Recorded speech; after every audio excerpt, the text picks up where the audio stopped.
પડાયા છે। સમૂહ લગ્નનું આયોજન કરનારા આરોપી દીપક હિરાણી, મનીષ વિઠલાપરા અને દિલીપ ગોહિલને પકડી પડાયા છે। જોકે હજુ પણ મુખ્ય આરોપી ચંદ્રેશ પોલીસ પહોંચની બહાર જ છે। આરોપીઓ સામે છેતરપિંડી અને ગુનાહિત બેદરકારી અંગેનો ગુનો પણ દાખલ થઈ ચૂક્યો છે અને ચંદ્રેશ છત્રાલા સહિત કુલ 6 શખ્સો સામે ગુનાની તજવીજ આરંભી દેવાઈ છે અને હવે આ આખા છેતરપિંડી કાંડ પરથી પડદો ચોક્કસ હટશે। જોકે જુઓ તેમણે લોકોની હાલત શું કરી હતી આ રિપોર્ટમાં।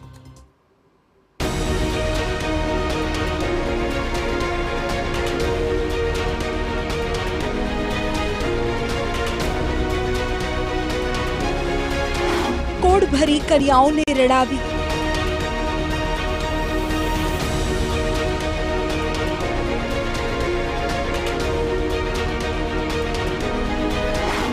उल्लास भर्या वरराजा अटवाया,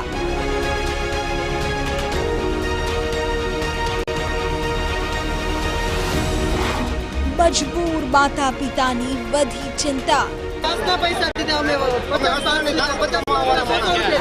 सासरे जाए तो ये दीकरी ने मेना टोना बोले तो हमारे हूँ लाइन लेवानी रही है। स्वप्नों बतावी आयोजकों थया फरार। तूटेला स्वप्ना खुशियों जाने के 6 उम्रे आवीने पाછી વળી ગઈ। उत्साह વધે તે પહેલા જ બધું વેર વિખેર થઈ ગયું। એક વર કન્યાની આ વાત નથી, 28 વર કન્યા આમ જ રજડ્યા। વહેલી સવારે દાંપત્ય જીવનમાં પ્રભુતામાં પગલા પાડવાની આશાએ પહોંચ્યા। મંડપ તો હતો, પરંતુ ન કોઈ વ્યવસ્થા, ન કોઈ સુવિધા કે ન કોઈ આયોજક। લોકો મૂંઝાયા, અટવાયા અને જોડ્યા આયોજકોને ફોન, પણ ન કોઈએ ફોન ઉપાડ્યા, ન કોઈ જડ્યા, ન કોઈ હાથમાં આવ્યા।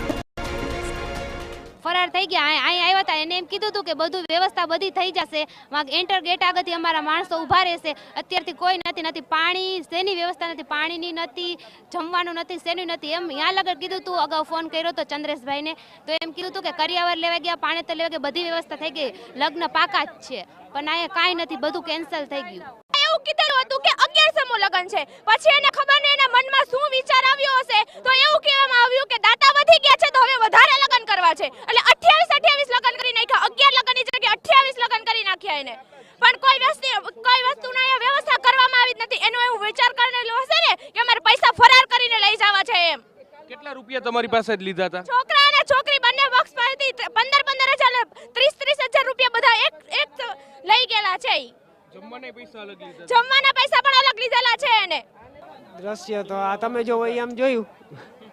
કેટલાયને ભાઈ મેં ઇન્ટરવ્યુ દીધા છે કે ભાઈ અમે લગ્નમાં આવ્યા હતા, લગ્નના આયોજકોએ કીધું હતું કે 6:30 પહોંચી જજો, 6:30 માથે 1 મિનિટ થશે તો તમને એન્ટ્રી નહીં મળે। અહીં 11 વાગી ગયા, અમે એન્ટ્રી કરીને બેઠા, એ એન્ટ્રી કરવા નથી આવ્યા।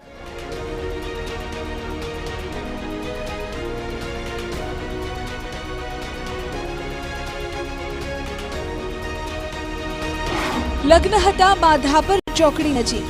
સર્વજ્ઞાતીય સમૂહ લગ્નનું આયોજન કરાયું હતું। ઋષિવંશી સમાજના નામે 28 દીકરીઓના લગ્ન હતા। દરેક પરિવાર પાસેથી 15 થી 30 હજાર લેવાયા હતા। દાતાઓ પાસેથી 250 થી લઈને 15 લાખ સુધીનું દાન પણ લેવાયું। કરિયાવરમાં 208 વસ્તુ આપવાનું વચન અપાયું હતું। દર વખતે ભૂદેવ લઈને આવું છું અને આ વખતે મારી ટીમ 28 સમૂહ લગ્ન દીકરીઓને છે ને 28 બ્રાહ્મણો મારા બધા અહીંયા ઉપસ્થિત છે, તમામ સામગ્રી સાથે। અહીંની અવ્યવસ્થા જોઈને બધા જ ભૂદેવો બેઠા છે। ચંદ્રેશભાઈ કે કોઈ બીજા આયોજકોનો કોઈ કોન્ટેક્ટ નથી। પરંતુ આયોજકો ગાયબ થઈ ગયા। કરિયાવર તો દૂરની વાત છે, પીવાનું પાણી પણ ન હતું। લોકો હતાશ થયા, નિરાશ થયા અને જાન લીલા તોરણે જ પરત ફરવા માંડી। કન્યાઓ રડવા લાગી। આ એ પરિવારો હતા જેઓ આર્થિક રીતે સક્ષમ ન હતા, એટલે જ સમૂહ લગ્નમાં પોતાના સંતાનને પરણાવવા આવ્યા હતા। તેમના માથે તો આભ તૂટી પડ્યા જેવી સ્થિતિ હતી। લોકોએ હોબાળો મચાવ્યો। આયોજકો ફરાર થઈ ગયા છે તો અમને એને મેસેજ તો મોકલવા પડે, જાણ મોકલવી પડે. આ ચંદ્રેશ સત્રોલાનો મેસેજ આવ્યો તો મને ટાઇફોઇડ તાવ થયો છે ને હું દવાખાનામાં છું, તો હવે એને ક્યાં ગોતવા જવાનો? તો બીજા તો આયોજકો અહીંયા હોવા જોઈએ ને, એને એકને તાવ આવ્યો હોય તો. પાણીની ચાની કોઈ અમે 5 વાગ્યાના હેરાન થાય છે ને અમે 2 મહિના ત્યાં ફોર્મ ભર્યા છે. આયોજકો પાસે અમે 30,000 રૂપિયા ભર્યા છે દીકરાના દીકરીના, અને અમારી પાસે પાકે પહોંચશે, એ લોકો એમને પહોંચ આપીશ. તો અહીંયા આવ્યો તો એમાં કઈ છે નહીં, તો એને રાત્રે એમને મેસેજ કરી દેવો છે ને કે ભાઈ અમારે કાંઈ ફુગાણું નથી, તો તમે આવતા નહીં, હેરાન નહીં થતા. તો હવે બધા ફરાર થઈ ગયા, તો હવે અમારે શું? આયોજકો કોણ કોણ છે? સત્રોલા છે, બીજા છે, કોઈ ગોહેલ કોક છે. આ પૈસા જે લીધા છે બધા ગરીબના દીકરા દીકરીઓ છે, એ લોકો માન કરીને એમને ડિપોઝિટ તરીકે 30,000 રૂપિયા લીધા છે, અને આ ફ્રોડ કરી કોઈ પણ વસ્તુ આયોજક હાજર નથી, અને કોઈ જાતની સુવિધા અહીંયા આપવામાં આવી નથી.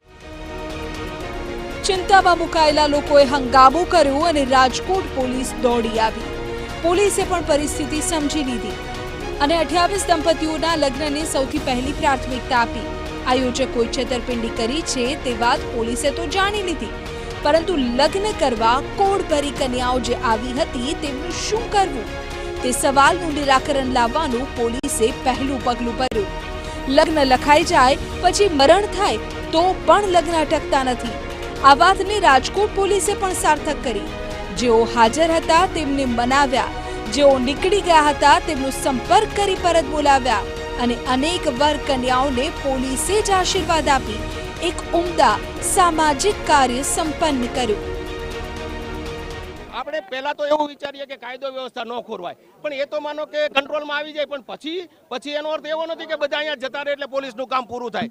પોલીસે તો એ કરવું જોઈએ કે સમાજમાં સારો દાખલો બેસે કે ભાઈ શું કરવાથી પોલીસનું સારું કહેવાય ને સમાજનું પણ સારું કહેવાય. તો અમને પણ અમારા ઉપલા અધિકારીઓએ કીધું છે કે તમે ત્યાં પહોંચો, અને જો જે પણ વરપક્ષ કન્યા પક્ષ વાળા તૈયાર હોય આ લગ્નની વિધિ પણ હજી પણ પૂરી કરવામાં, તો એમાં પૂરેપૂરો સહયોગ આપો અને લગ્ન સંપન્ન કરો. પોલીસે તો લેભાગુ અને છેતરપિંડી કરનારા આયોજકોએ અધૂરી મૂકેલી કામગીરી પૂર્ણ કરી. સાથે જ રાજકોટના સામાજિક આગેવાનો પણ આગળ આવ્યા અને લગ્ન પ્રસંગે નવવધુને જે કરિયાવર આપવાનો હોય છે તેની વ્યવસ્થા કરી આપી. તો બીજી તરફ સામાજિક સંસ્થાઓ ભોજનની પણ તાત્કાલિક વ્યવસ્થા કરવામાં લાગી ગઈ. આ હોબાળાને પગલે રાજકીય આગેવાનો પણ દોડી આવ્યા. કન્યાઓની આંખમાં પાણી લાવનારાઓ સામે કડક કાર્યવાહીની માંગ સાથે સૌએ લગ્ન સંપન્ન કરાવ્યા. આ બહુ દુઃખદ ઘટના છે. જેણે કર્યું છે એને કુદરત ક્યારેય માફ નહીં કરે, પણ અમે અમારી રાજકોટની પ્રજા તરીકે, રાજકોટના નાગરિક તરીકે આપણી લાગણી છે એ લોકોને સાથે અત્યારે રહી અને જેટલા કપલ વધ્યા છે બધાના અહીંયા લગ્ન પર કરાવીશું અને એને જમણવારથી લીધું. હા, આપણે એના માટે જ હું આવ્યો છું. આયોજકોના વરઘોડાને ગામમાં ફેરવવા જોઈએ અને જાહેરમાં માર મારવો જોઈએ. જાહેરમાં હું જે વાત કરું છું કાયદા બહાર વાત કરું તેમ છતાંય કરવા માટે મજબૂર છું, અને એ કરવી જોઈએ. 28 જાન પરત ગઈ છે અહીંથી ફરજ. બહુ દુઃખદ ઘટના. મેં કીધું ને દીકરીઓ રોતી મેં જોઈ છે ટીવીમાં, તમારા બધા ચેનલો માંથી. હું એટલા માટે જ આવ્યો છું. પોલીસે પહેલું કાર્ય કર્યું જે સમસ્યા સર્જાઈ હતી તેનું સમાધાન કરવાનું.